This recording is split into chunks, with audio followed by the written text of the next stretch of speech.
Hello, everybody. This is Pastor Willie, and this is the encouraging word for today. Paul knew a secret, and you and I can learn that secret. And the secret will change your life. Change your life, not an exaggeration. The secret will give you victory over Satan's temptations, his enticements.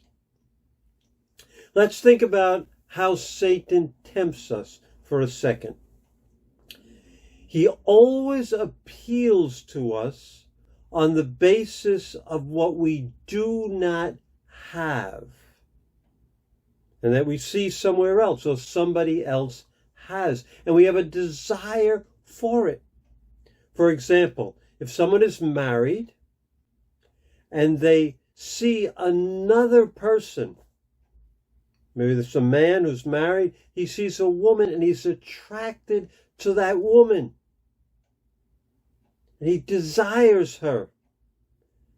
That's the temptation, something he doesn't have. He wants to have a relationship with that person. Or suppose a person doesn't own something. For example, I don't own a cell phone.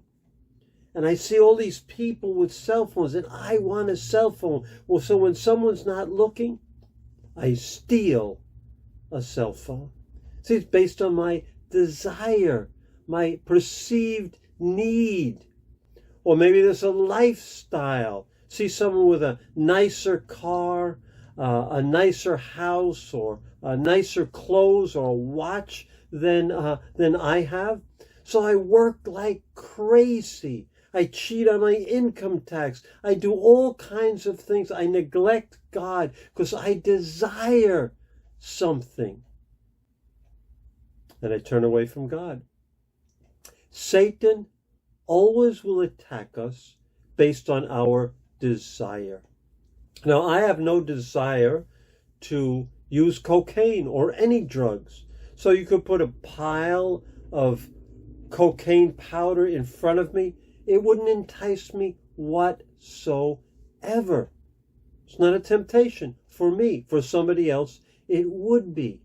So Satan uses our desires. The last commandment of the 10 Commandments, you can look at in Exodus chapter 20, is about coveting, which is a fancy word, a Bible word for saying desiring something you do not have. It says, do not covet your neighbor's house, your neighbor's wife, your neighbor's property.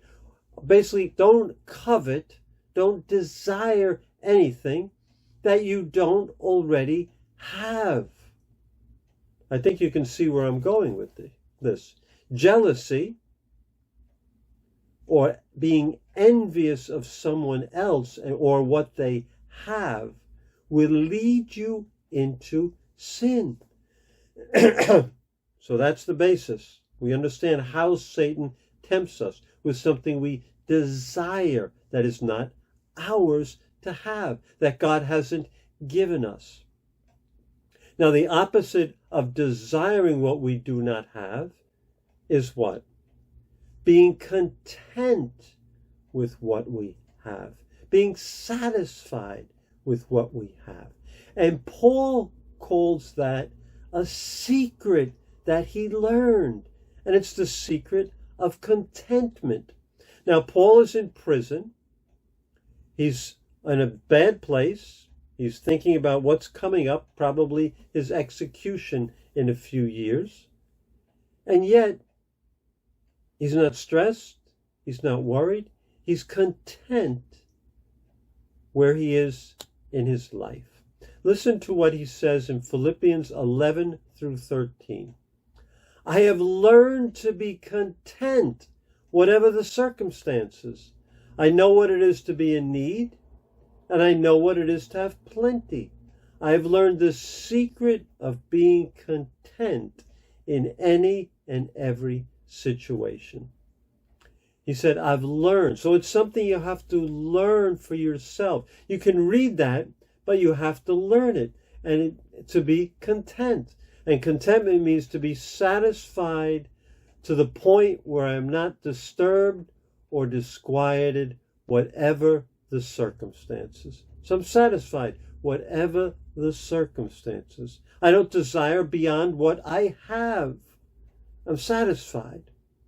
And he says, I know, and this is how you learn it, by the way. He says, I know what it is to be in need. The way you learn to be content is to be in need, to not have something, and you learn to be content without it. It's the only way you can learn it. And he says, I know what it is to have plenty. You'd like to learn it that way too, right? Well, you have to learn both, to be in need and you're content. You have plenty and you're content. Because the problem with having plenty is you always want more. That's the American dream. More is better, and better is never enough. So he's learned to be content. So you have to go through the situations and you'll be content. And again, he emphasizes, I have learned the secret. It's a secret. It has to be learned, of being content in any and every situation. And when we are content, no matter what, Satan cannot tempt us with anything. Are you content? Examine yourself today. Are you content in your life? Oh, I know you'd like things to be better, or you'd like this, or you'd like that, but are you content? Are you satisfied with where you are? Or are you envious and driving towards something you do not have? Learn the secret of being content. It's of great value, not what is making you discontent, what lack or perceived need. If you are discontent and you have some need you feel, that's a dangerous place to be, because Satan can use that. So God bless you. Do that examination of yourself. See if you're content. And if you're not content, examine that area where you're not content and beware, because Satan is going to attack you in that area, whether it's material things or other things. And learn. God wants you to learn the secret of being content. God bless you. See you tomorrow.